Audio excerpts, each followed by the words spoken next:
for the final time in the 25-26 campaign. Welcome back to Walking the London Road, the Oxford United podcast. This episode, we're going to be going down our very, very too early predictions for the 26-27 campaign. But before we get too far into things, Connor, Will, how are we doing, chaps, on this sweltering weekend? It's well hot. It might be too hot. I'm hating the hot weather. I'm missing winter already, so not well. That's a criminal statement. I got heat stroke yesterday because I played five-a-side in the sun, and I just woke up today and my whole body was just aching. So yeah, it's like I said, it's too hot. But Will, good to have you back with us. Obviously, last week we were off ill, so wasn't the greatest thing for you. Was almost have to drop out from for heat stroke, but good to see you with us, mate. So. Obviously, before we get into our too early predictions, folks, your support this season has been absolutely incredible. Thank you so much for all of it through the ups and downs of this season. You've been supporting us every podcast we've had, and we massively appreciate it, and we'd really appreciate if you like, comment and subscribe this final episode for 25-26, and also don't forget to ring that notifications bell so you get an update as soon as our next podcast comes out. As we said last week, we're going to be taking a break through the entirety of June, so we can kind of refresh ourselves and look forward to another season of covering Oxford United. We've also got a few things in the works, hopefully, for some of the early podcasts, so you won't want to miss out on those. Also follow us on our socials at the handles you can see on screen. So, we're doing this on Monday night because, of course, this week has been playoff final weekend. And before we get into, obviously, covering the winners and all that kind of things, about the winners we expected. I know we had kind of who we thought, who we were hoping was going to win, I should say. But I think mostly it turned out how I thought it would. Yourself, Connor? Well, yeah, apart from what happened with Southampton, because before everything came out, I thought Southampton would go up. But yeah, fair play to Hull. They were the best team in the playoffs, in the Championship. And then, yeah, I expected Bolton to go up, and I thought that Salford would go up through League Two, but they put on a pretty pathetic display today, and Notts County were deserved winners, weren't they? Well, like Connor said, obviously, when we recorded the last podcast, we were a little bit kind of up in the air as to what Southampton's status was going to be. And it's hilarious that I think the Championship playoff final was probably the worst quality football match of the three. yeah, I think, it's going to sound a bit weird, but I actually think Southampton got off quite lightly, considering what they've done. They didn't just spy for that playoff game, they spied for other games, obviously they spied for our game as well. But I feel as though they were just admitting to that. I feel as though it must have been like a consistent campaign throughout the season. And so I feel for that, just getting booed out of the playoff final and just with a 4-point deduction is quite light, to be honest. I'm quite glad that the EFL had the balls to kick them out of the playoff final, because I wouldn't have expected that. Yeah. But I think they should be kicked out of the league, in my opinion.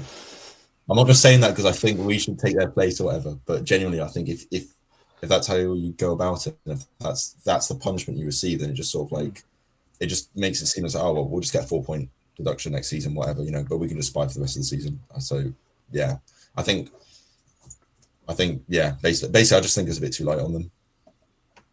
It was quite funny when the obviously it was all unfolding, and based off the last week's episode, Connor, where I chucked in a lot of allegedlys to us being spied, and it turned out to be completely correct. I think for Tonda Eckhart and all those higher up in the club, I think it got worse and worse as the week went on. The text that got released, or allegedly, between Tonda and the analyst that was doing the spying, I think it made him look even worse, and I think he'll be very lucky if he gets a single year ban from managing English football. I don't understand how he's still in employment. How has he not been handed his P45 yet? Because he's brought the club and the competition into disrepute, because it's fairly obvious that he's done it. Bearing in mind that him and his team and the club never really denied it, did they? Even in public statements, they never really denied it. And it could be a lot longer than, as you say, than a 1-year ban. And also Potential. Southampton's statement that they released afterwards of saying, "Oh, well, this equates to a £200 million fine because we've been stopped from playing in the world's most profitable football game." It's a joke because like their cheating took that opportunity away from other football clubs. Like I said, I don't think it was just for the 4 games the whole season. And also, Yeah, like 100%. when they spied for us, who's spying on Craig Short's Oxford United? Like, how unconfident do you have to be in your own players? And so yeah, honestly, I think they just got off really lightly with it, to be honest. And it would be great if we could take their place in the championship. That would be an added bonus. Yeah. Disrespect shown, and we still beat them. How's that possible? I don't know. I was going to say the disrespect from media outlets. Was that internet playing Clash of Clans getting to film it? Go on, I was Colin. going to say the disrespect from media outlets, especially in the US who cover the EFL, saying you're spying on Oxford. Really? You're spying on Oxford? Yeah, I mean, I think we said before the record last week that if you're going to spy on anyone, we're one of the easiest ones to do it on. And probably us, Middlesbrough, I can't think of too many more that would be easier, given that, our training ground is literally, Horsepath Road is an open where you can literally stand with a long lens and watch the entirety of a training session. So it's not entirely surprising. But yeah, I'd be astounded if they hadn't been doing it since Tonda Eckhart was appointed interim, just because, it's something that's done on the continent, and we saw it with Bielsa, who was saying it's perfectly normal. It's just in England it's a bit taboo, and obviously that's when the rule was brought in. Commiserations, of course, to our former gaffer Carl Robinson, who, like I said, Connor, his Salford side fell to a 3-0 loss to Notts County today. We were texting back and forth in the group chat saying that in terms of the actual fan bases, I think, Salford, based on size of fan base, Salford shouldn't have been in it, because you just saw the sheer difference between the allocations that was sold out, like Notts County looking like a Football League side, whereas Salford, there are National League sides that have sold out more of Wembley than they had. But Stockport and Bolton fans putting up a good showing themselves. Obviously Bolton, what's it last? I think was it 3 of the last 4 seasons they've been involved in the playoffs, and this time they finally come out on top from a man we won't talk too much about because he's slightly broken some of our hearts with that celebration after his penalty. But congratulations to Bolton. As much animosity as we had with them, obviously in our playoff campaign, they're a good sized football club, and it'll be good to see them back in the Championship. And of course, as we mentioned already, congratulations to Hull, the worthy winners. And obviously, I think we mentioned last week that if they hadn't gone up, it would have been a massive scandal if Middlesbrough lost the overall playoff and been given the chance to play Premier League football. But before we get too far into talking about the predictions, any other final thoughts you want to share on the actual playoffs? No, I'm just curious about next season, already looking ahead to next season, about the Championship and it being 6 teams. Yeah, 6 teams in the playoffs. And I think that if it works that one season, then the EFL will have no reason not to extend it to Leagues 1 and 2 and maybe have to change maybe the relegation and promotion picture in League 1 and League 2 respectively, because there would be no way that you can have 9 teams possibly going for a promotion place in League 2. But yeah, that's I think that the EFL, the playoffs have been one of the greatest inventions in football, hasn't it really?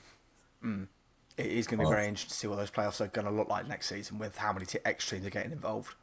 I will say I'm delighted that Notts County won and not Salford, because Notts County is a cracking away day. It's a really lovely football stadium. It's close by. Like Salford is a non-league ground, and it's in the arse of nowhere. And I'm not just talking about because it's in the north. I think even in relation to Salford, it's in the middle of nowhere. So I'm delighted that Notts County went up. Yeah, 100%. So let's talk about our 2 early predictions for next campaign. So obviously the main things we're going to be talking about are the autos, playoff and relegation spots. We're also going to talk about a couple of bits and pieces at Oxford United. We'll go back to front. We'll start with the relegation spots.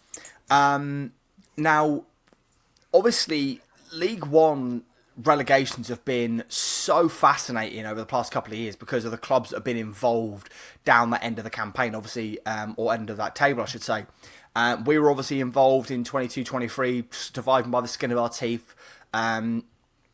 Obviously, Rotherham going down this season, Charlton before their promotion to the Championship were involved in a relegation scrap. So I think that because there are 4 places to worry about, League One is definitely the relegation zone you can find yourself sleepwalking into. Yeah, it's the one that usually has the most carnage you'll find throughout the entire season, especially if you go down to the final day and if there's 3, even 2 spots available. And as you're quite right, you can find yourself sleepwalking down there. I think that's a lot of what Leyton Orient found this season, although they were down there a lot, and Peterborough as well. 2 clubs that have been in the playoffs the past 2 years, they found themselves in and around that area, precariously on the precipice of going down to League Two. 100%. So obviously we've lost Exeter, Port Vale, Rotherham, and Northampton from League One. So let's talk about who we could see dropping down next season. Now the majority of this is based on, especially from my side of things, vibes, because unsurprisingly I've not been paying too much attention to League One or League Two this season because, as I'm sure Will's been the same, all focus has been on Oxford United, but I'm sure our EFL expert Connor can stir us on any madly bad predictions we make. So let's go with who we think will finish bottom of of League One next season. Will, who do you reckon? I'm going to say Wimbledon.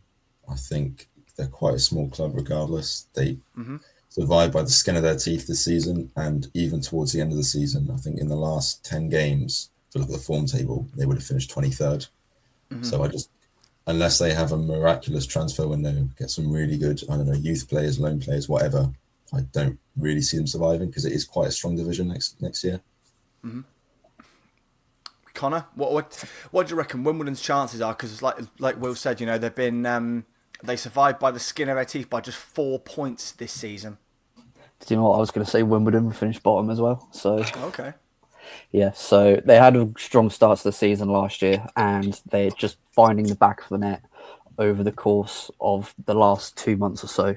The last 8 or 9 games, it just wasn't happening. Our friend Marcus Brown, it wasn't happening for him either.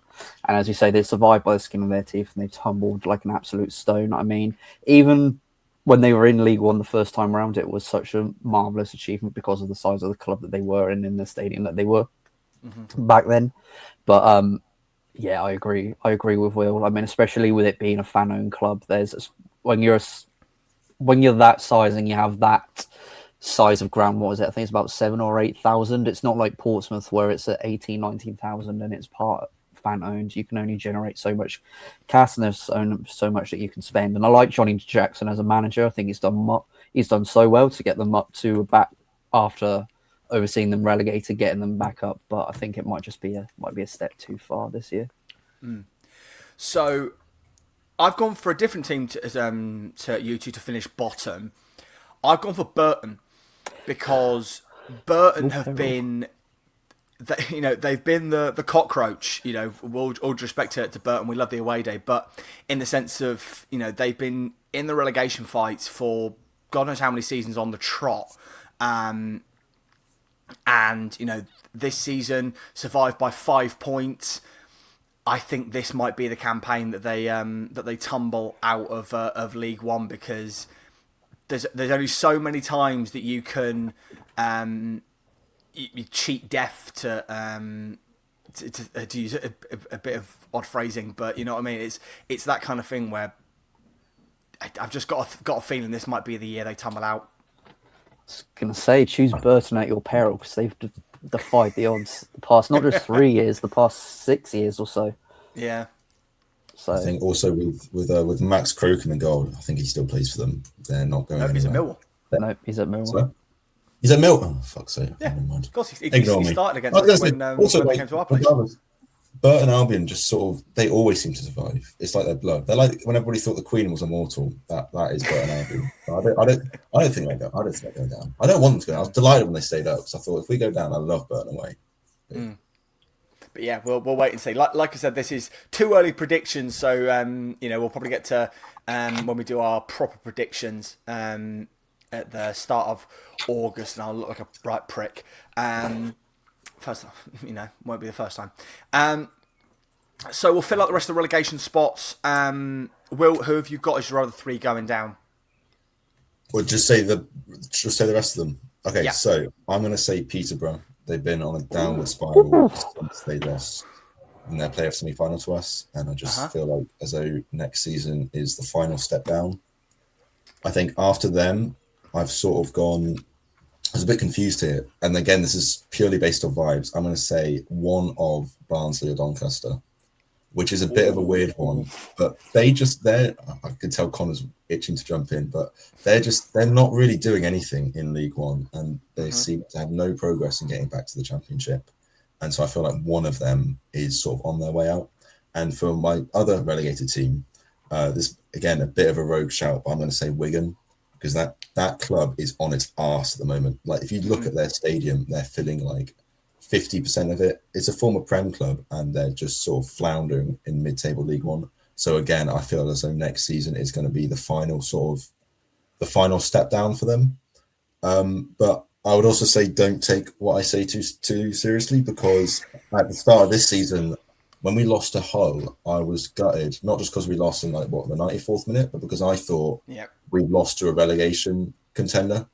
And they just won the playoff final. So, Wigan will win the league, honestly, next season. Like that, that's probably what's going to happen. But those are the sort of teams. I feel as though with League One, there's always like a big or an unexpected club that's going to go down. Like it was nearly us a few years ago. Last season, Rotherham, who always seem to be going up and down, up and down. So I feel like there's going to be a few surprises next year.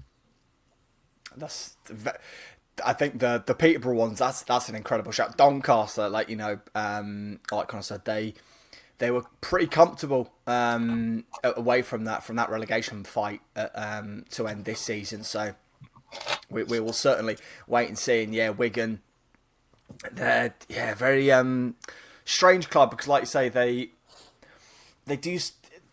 have really bright spots in season, then kind of flounder through the rest of it. I just think they're just sick. Like the club is just ill. It's unwell. I can't quite describe it. I don't know what it's. Obviously, I'm not a Wigan fan. I don't know any Wigan fans. But you look at clips of them on YouTube. Empty seats everywhere.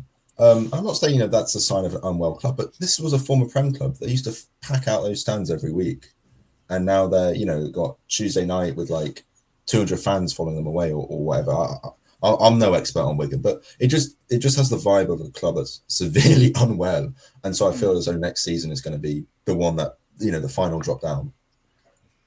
I mean, we could be talking at this point next season. You've been a bit of a prophet in predicting the demise of Wigan Athletic.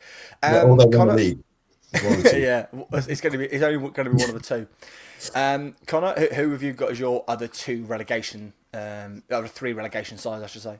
I will say, Will, there's some great shouts in there, but there's some absolute crazy ones as well. See, for my remainders, I actually also did put Wigan in there as well. They had a decent run towards the end of last season, but with all due respect, they were against Northampton, I think, Wimbledon, and I think Mansfield as well. And by that point, it was quite beachy. I also put in Wigan. I did also put in Doncaster as well. And I'm also going to throw in a Stevenage.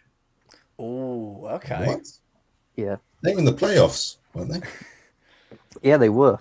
But, I mean, Rotherham, they had a load of money pumped into them the season before, and they went down, didn't they? Yeah. I think that it was a great season by Alex Ravel, but I think that I just have this image in my head that it might go potty as it did how he went the last time, because he was relatively stable when he was there last time, and then lost a few key players, and whether they have the 'cause that's quite an aging squad as well when you think about it. When you've got some players at the back and at the front, their names escapes me because my brain is absolute fried, but it turns out to be quite an aging squad as well. Yeah, so I wouldn't Matt be Phillips, for surprised. Christ's sake. Yeah, that's what I mean. And if there needs to be a bit of turnaround, I just wonder, because a lot of that squad is still the squad that was there when they were unbelievable under Steve Evans in League Two. So just what that turnaround's going to be, I don't know. So yeah, so for me, Wigan, Doncaster, and Stevenage. I don't know what Sam's going to say, but at this moment, I'm noticing a pattern about who isn't there, and that's we'll see what Sam says. So I've got two similar ones to you, Connor. Yeah. So I've got bottom Burton Albion. Yeah. I've got it's like I said, it's we haven't consulted on any of these, but I think some of our reasoning will be similar. Doncaster Rovers, 23rd, 22nd. I've got Stevenage, and 21st I've got MK, and I think MK and Wimbledon are going to be scrapping over that final relegation spot, and I think MK are going to succumb to the drop. That would be cinema, but I'm eager to hear why MK. So I'll get the first two out of the way. So Doncaster, you've already spoken about Doncaster are. This is obviously, as we said, mostly based on just vibes, and I've just got a feeling that Doncaster aren't going to have a good season. Stevenage, I see a lot of similarities between Stevenage and that Peterborough side that we beat, in the sense that both of them are based on a lot of short-term thinking. Like I said, that Stevenage side, a lot of it is built on older players coming towards the end of their careers. The Peterborough side was built off a lot of young loan players, or players who there was no way in hell, regardless of what happened, that they were going to stay with them.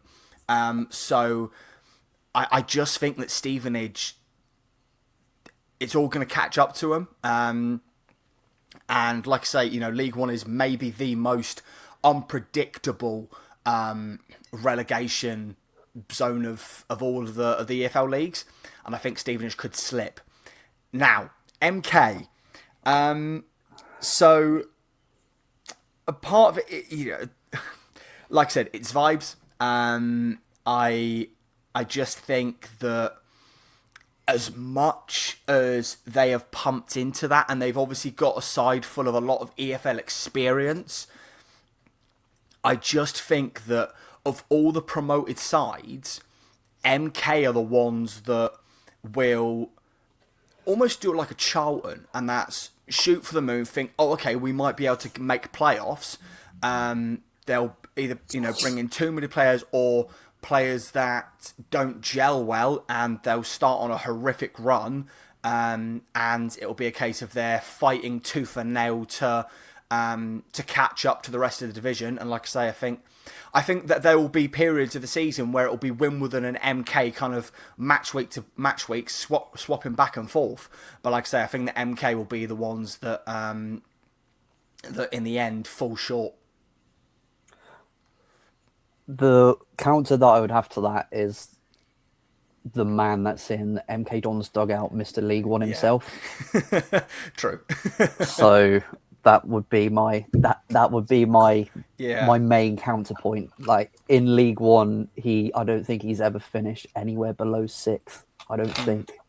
So, and especially you've mentioned it with the amount of money that the Q80s are going to put behind him. I mean, like, let's say for example, these are aging players, but still, even at a League One level, a front line of Mendes Lang, Callum Patterson, Alex Gilby, like in the centre of the park, that's still like a very I'd take some of those players in an Oxford squad if it became available. So yeah, that one I might have to vigorously disagree, but we'll see come the end of the season. The one factor I did think is he going to be the thing that pulls him over the line. But like I said, I've just got this all vibes based, like we said. So obviously 4 playoff spots to fill. And this, I think, is where there's going to be some very interesting shouts. Connor, we'll start with you. Who are your 4 playoff sides? So in no particular order. No particular order. No particular order. Okay. I'm going to go with a Plymouth. Mm-hmm. Give me an MK Dons. Give me... Give me Barnsley. Mm-hmm.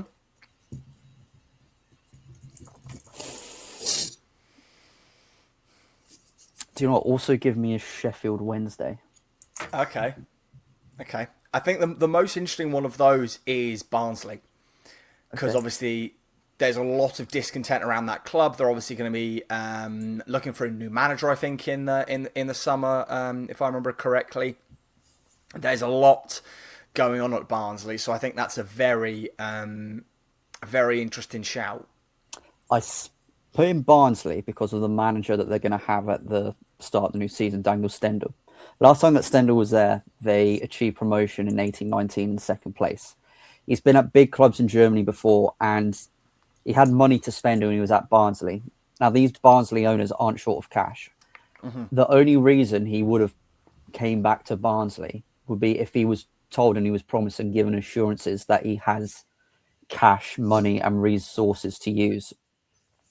I think that it's finally hit home for the Barnsley owners and a hierarchy about how much discontent there actually is, and that they're selling some of these key assets that they have, and that they have the fan base and they have the stadium to be able to progress into the championship where many of their fans feel that they belong. And I think that the past couple of seasons might have been a rocket up the arse that they need, and being able to bring in someone that would be considered as a local hero or a local folk hero for being able to get them into the championship. Now, I'm not saying that they're going to be in and around the top 2 and that they're going to be fighting it out and they're going to drop into the playoffs. I'd expect them to be around maybe the 5th or 6th place, but that might be a bit of a rogue one. I'm sure that some of you are thinking, why isn't there a Huddersfield Town? Well, if you look at the man who's going to be in the dugout, if you look at their players, kind of gash. But yeah, we'll come on to reasons, I'm sure, that why we haven't put other clubs where in the top 6 in good time. Connor's our resident Huddersfield hater around these parts. Is the group chat, anytime something comes out of Huddersfield, it's always a message from him going, God, they're shit. So I think, trying to think, we might have a little bit of agreement on 1 or 2 of those. We'll see momentarily. Will, who are your playoff sides? Again, no particular order. Okay, so there's 2 spots where I had it between 2 teams I couldn't work out, but I am going to say Luton. Not Luton, sorry, shit, that's the wrong one. Hang on. Plymouth. I'm going to say Plymouth. Okay. I'm going to say, as much as it pains me to say this, I'm going to say Reading. Okay. And then, for me, the final 2 is between 4 clubs. Okay, so just bear with me here because I couldn't work it out. Either Bradford or Stockport. Yeah. I think one of those teams is going to crash after losing in their playoff campaign, and one is still going to keep up their momentum. Right. And then it's between Wednesday or Oxford for me. Mm-hmm. I feel, and I know we'll probably get on to where we think Oxford are going to finish. I was going to say, it seems like we're all trending in one direction. Yeah. I was just, wait, let me just get up the table here. Here we go. Yeah. So I'll say a few things. So Plymouth, I think, obviously Plymouth just missed out on the playoffs this season. And again, if you look at the form table, they would have finished 4th. So towards the end of the season, they really started to pick up points. They got a pretty decent squad from what I've seen. If they can hang on to those players, I feel like they'll be quite a big force next season. Mm-hmm. Like I said, Stockport or Bradford, I just think one of them is going to keep up the momentum. I just can't work out which. Reading, this is mostly it's vibes based. I haven't done all the research, but Reading is just again, as much as it pains me to say this, they are a big club for League One, and they, compared to their first season, compared to their next season, obviously this season they finished a few places below arguably what they wanted, but they are sort of moving in the general vibe or the general direction of returning to the Championship. Mm-hmm. So I feel like the next season might be the season where they make that final jump, and then again for that final one between Wednesday or Oxford, one of those promoted clubs is going to reach the playoffs. I can't work out which. I just hope it's going to be us. Playoffs between Oxford and Reading would be absolutely biblical, by the way. But Yeah. I don't think my heart rate, my blood pressure, and I don't think my liver could take it either, because I would have to get not sober to be put through We're it. drafting in the police officers from all the forces around the country just to help out the Metropolitan for that. I mean, I think TVP would be there'd be a significant lapse in police officers around Dean and Oxford. The police commissioner is going to be like this on his desk. Like, oh no, shit. But I will say that I did consider Ding, but I've not gone for them. I think I've mentioned it a couple of times before. My childhood best mate is a Ding fan. I know someone has to be. And he's saying that they're disillusioned with their manager, and it looks like he's going to be staying put. So, hopefully, that'll continue. They'll get fuming at him. He'll continue to not get the kind of results they want, and they'll be giving the old boot. I mean, they didn't win any of their last 5 games in League One this season, so. Fingers crossed. Like I say, it's more based on vibes and also, sort of wanting our neighbours to suffer a little bit. So my playoff contenders, and then we'll kind of do a little bit of broad ones, kind of ones we've missed out. For me, it was very simple. I've gone for Stockport, Bradford, Luton, and Sheffield Wednesday. I think Bradford and Stockport they'll bounce right back into the playoffs. They'll be motivated to be up and around things next season, because obviously Stockport getting to the playoff final, Bradford being a playoff semi-final for them. I think is what they would. I think they consider that a really good season off the back of last campaign. And kind of the elevation, all that kind of thing. And then Luton, I think they've got, is it one more season of parachute payments, and Wiltshire seems to be getting the handle of things at Kenilworth towards the back end of the campaign. And then Sheffield Wednesday, obviously ownership is sorted out. They're going to spend like nobody's business, I think, because obviously if they're going to tear apart that entire side, it looks like the first one might be Mr. Barry Bannon. As in Barry Bannon returning? Yes, that's what all the reports are trending at so far. Yeah, I did see that, and that's the reason why I put Sheffield Wednesday in there, because I'm in two minds as about whether they'll be mid-table mediocrity and the fans will be happy with that because they try to sort out the foundational basis. But then on the other hand, I think just that Hillsborough side, if it's going to be a sellout season ticket, which it probably will be, it'll be a sellout every single week, and they'll be able to spend a bit, although that their priority should be elsewhere. Yeah. It's just that Hillsborough atmosphere will be able to drive them up to top 6. And I did also think about putting in Stockport in the top 6 as well, as you say, because, they somehow always manage to finish in the top 6. Dave Challoner's never finished below a playoff spot while he's been in charge of Stockport. But I just wonder if now maybe it might be a time for a bit of a squad refresh and a squad churn out before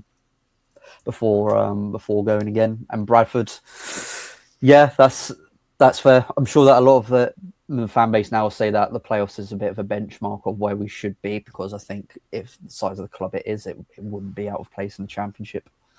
Yeah, 100%. I'll also say from your two lists, I did consider Plymouth. I just think, obviously, things started to go well towards the back end of the campaign, but I've just got a feeling that Plymouth are going to have another kind of mid-table mediocrity season in them, because they've not got the artillery that they once had, which has kind of always really been the thing that propelled Plymouth to the heights they've previously been in recent campaigns. Yeah, but they, as you say, they had a good turn towards the end of the season, and they were in with a genuine shot of the playoffs. And Tom Cleverley's work actually came off, and there might be some similarities between him and Steven Schumacher when he was at Plymouth. And when he got them promotion. So and it looks like that a lot of the loan signings that they had, including likes of Owendale, they're looking to bring back, who showed his worth in Plymouth colours. So I think that they might be in for a decent season. Plymouth. Before we move on to who we've got autos, any other of the picks that someone wants to pick up on and have a little chat about? I don't think Stockport and Bradford are both making the playoffs again, because I think losing a playoff campaign, it just sucks the wind out of you. True. So one of them, but then again, to be fair, both clubs are just on an upward trajectory in general. I think like when we lost our playoff campaign, like we spent so many years in League One trying to go up, and so that's why it just sort of deflated us so much. Whereas I guess both of them are just sort of on their way out, but I just feel as though one of them has to crash, surely. Not as in crash back down to League Two, but as in not make the playoffs again. I mean, the Stockport one, I think, would slightly depend on if they get Louis Barry back again, because obviously all the talk was that if they got promotion to the Championship, that would be pretty much nailed on. He'd return, but I do see what I mean in terms of the amount of pressure, of energy you exert when you go through a playoff campaign and then lose. I mean, we saw what happened to Bolton and Peterborough after their campaign against us. They had dreadful starts to their campaigns. Also, I'd say don't discount Plymouth. I think they're not really on people's radar, and they should be. I think, if I seem to remember correctly, of the 7 top scorers last season in League One, 2 of them were from Plymouth, and they are pretty desperate to get back in the Championship. So I can see them sort of investing quite heavily in their squad to sort of get themselves back up to that level. Connor, obviously you're the only one of us to put a newly promoted side in the playoff chase. Obviously, MK being the representative in your ones.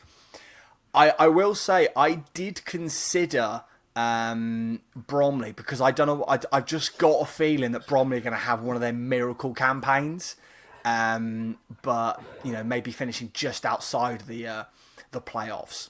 Do you think? Obviously, I think it's fair to say that MK are a very, very strong side, but I mean, Notts County could also cause some problems. Obviously, Jody Jones, since getting sacked off by Carl Robinson, has been a bit of a revelation. I don't know. I think that there could be a real surprise package in this campaign. Yeah, to be honest, I don't think that MK Dons finishing in 6th will be a surprise package. Like you say, I think that Bromley, I don't think that unfortunately for them, I don't think that they'll get near the top 6. But I think for them, if they were to finish in mid-table, I don't think that they'll get relegated. From the bookies, they'll probably be heavy favourites to be relegated. But I could see them bringing a surprise. Like when Accrington came up from League Two those years ago, and they managed to sustain themselves for a period of time. Yeah.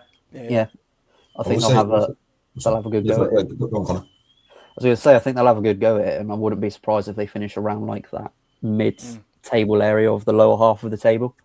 And I think that every single Bromley fan would take that in an instant. And I'm sure that they'll probably go to some place like Leicester, or they'll go to Sheffield Wednesday, or they'll go to Hillsborough. They'll go to Huddersfield, and they'll pick up 3 points.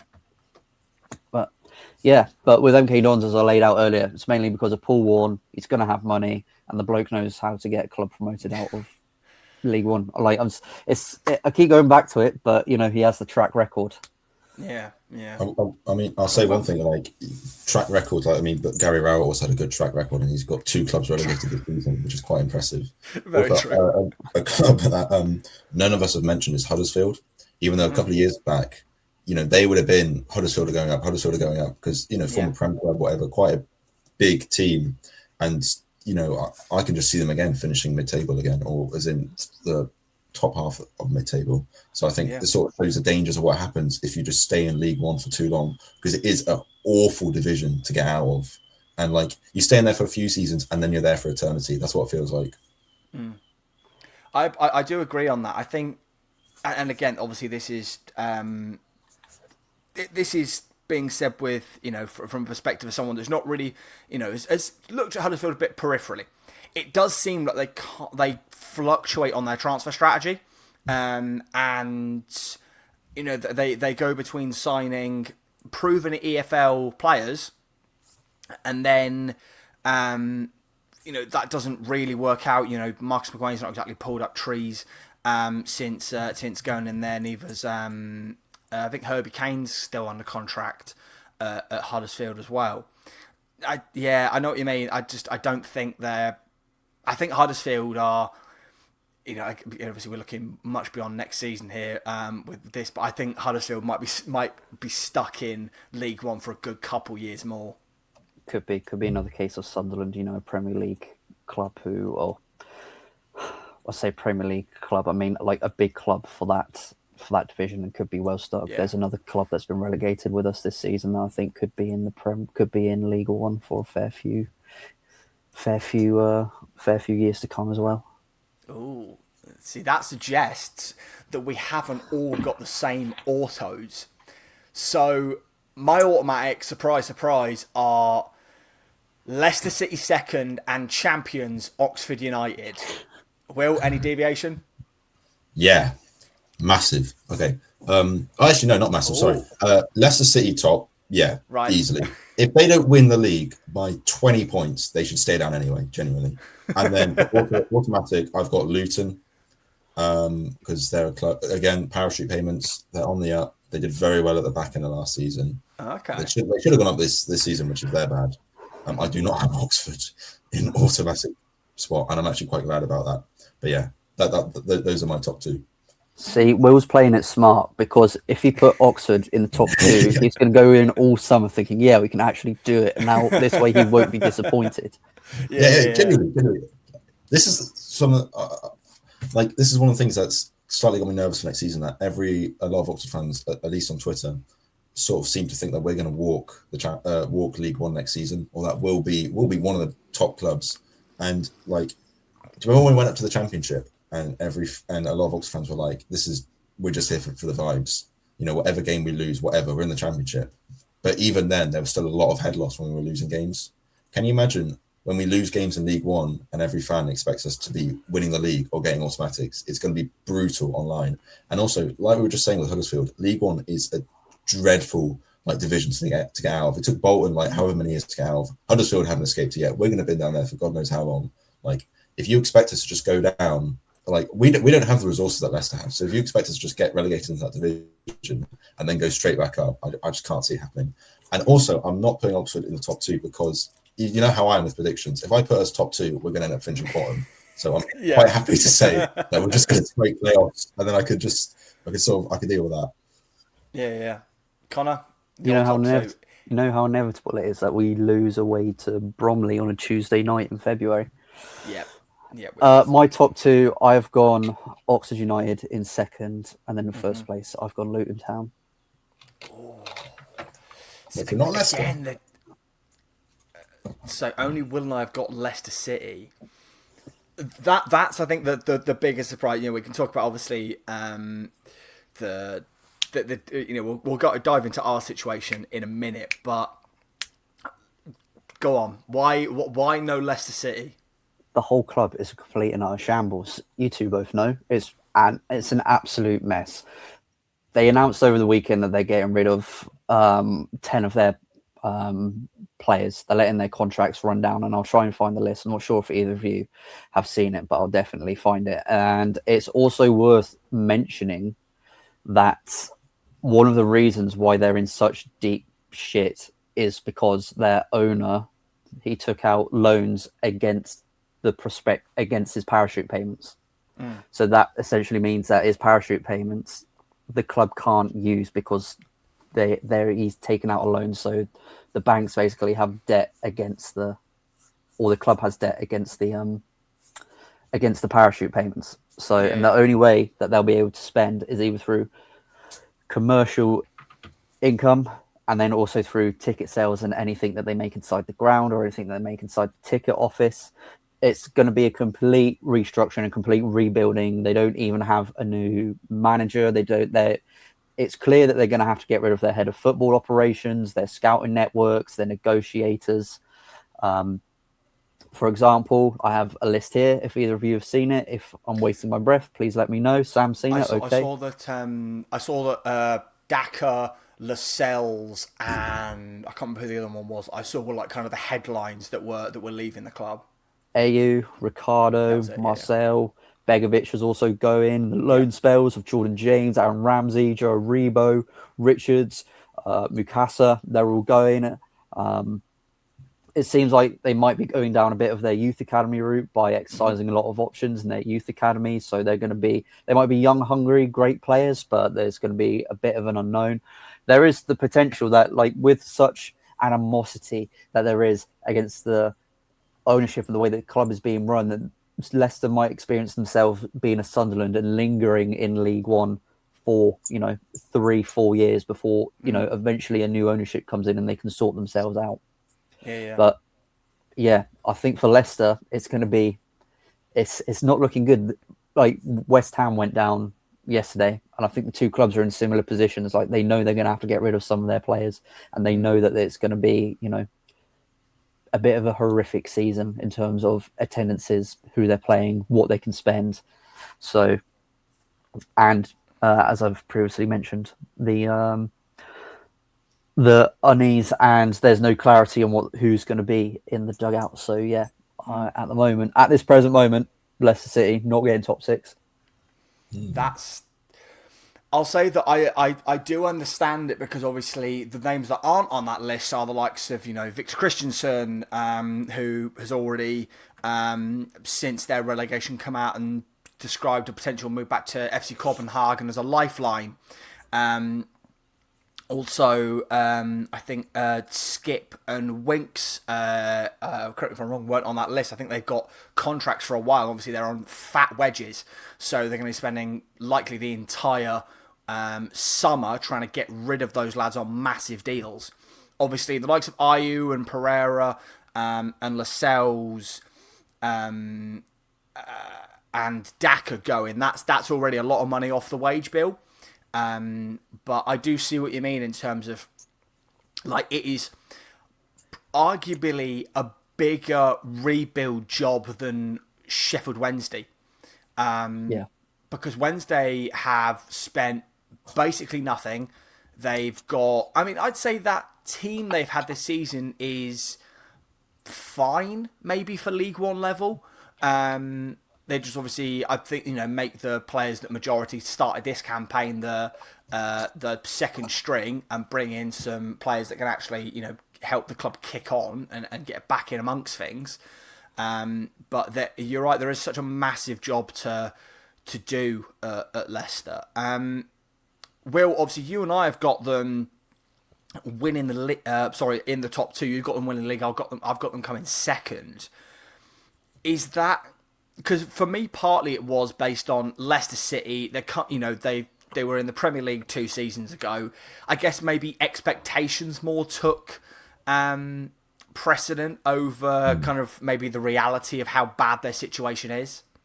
Yeah, I sort of didn't take into account how much of a mess that football club is, but they are just a massive football club, and I just assumed they'd have the money to burn, to be honest, on that division, just spend their way out a bit, but like how Cardiff did this season.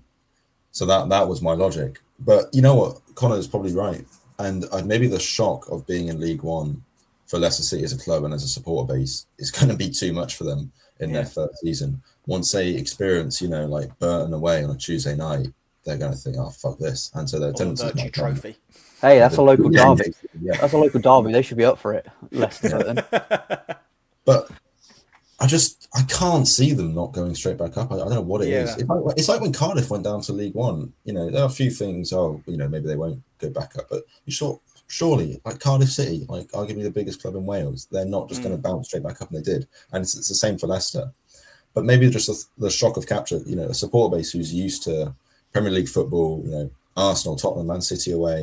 European football a good few years ago. Winning the FA Cup, to now having to go to Bromley on a Wednesday night. might be a bit too much for them. But for me, honestly, it's just they're a massive club. I can't see them not winning. Yeah. And then let's very quickly touch on the more closer to home prediction, which of course is, Will, you have not got us in the top two. Connor, you've got us coming in at second, and I've got us winning the title. For me, it was about the fact that squad that we've got is good enough to be up amongst things in the division. Obviously, there's already talk of the likes of Michael Hellick, maybe Brian de Keersmacher leaving the football club.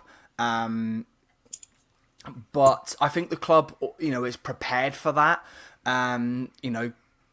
We've already got a championship-ready midfield. We've got most of our attacking options. I think as much as we criticise the clubs at certain points last season, one of the things we did keep coming back to is maybe they're prepping for life back in League One with the likes of, the permanent signing of Jamie McDonnell, with keeping Nick Prelec, with signing Ruben Ruskin, with, Adamo Maku, and so on and so forth.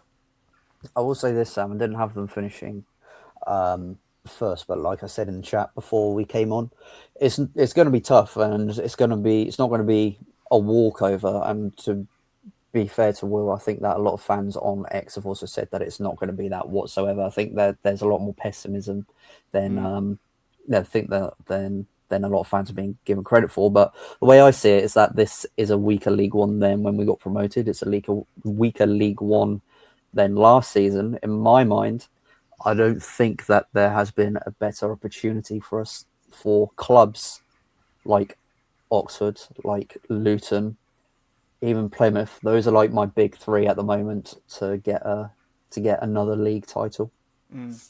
So you think it could end up being like a 3-horse race for those 2 automatic spots, and then the way you've predicted, Plymouth will drop into the playoff spot? Yeah.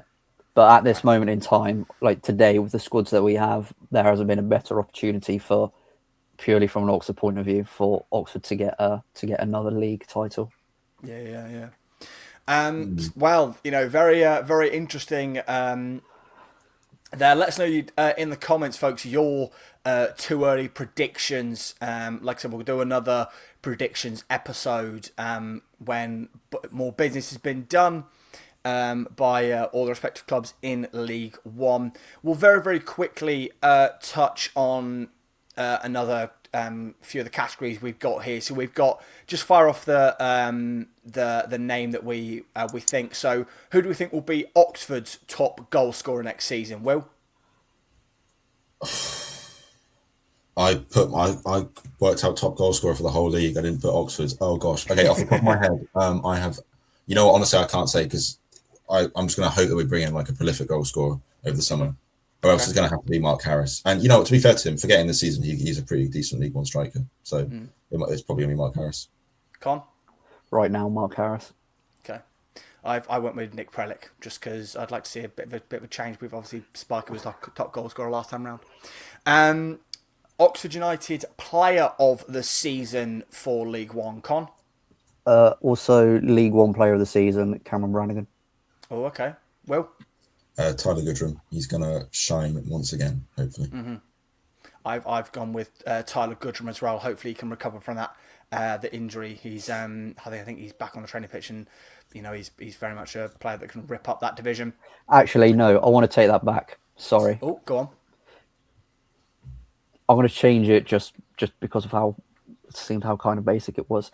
If he's still there, my boy Stan Mills. Yeah. That's very much a massive question mark hanging over that one. Oxford United's breakout star. So this could be a youth player. It could be a player who comes in from the cold. Bit of an open one. This one, Connor. I want my boy Leo Snowden to get more minutes in the first team in league games. I'm going to go with Leo Snowden. Some of the pings that boy's making into the back of the net. It's criminal over the past 2 seasons. He hasn't been used, by the way. We went on this rant a few weeks ago, Sam. But yeah, I want to see more of him. Yeah. Will? I'm going to have to say the same. I just hope it's somebody from the youth academy. And it's probably going to end up being Leo Snowden. I've gone for Jack Lee, because a prolific player at youth level. Hopefully he gets a couple of opportunities, and like you say, can shine. Because as much as we love Gatland O'Donkor, I don't think he's going to be involved in the Oxford United side this season. I'd love him to be. No one would be happier than me if Gats ended up being our top goal scorer, or got at least like 10 goals in all comps. And then a bit of a wild card. So this is an event from the campaign. Doesn't have to be related to Oxford United.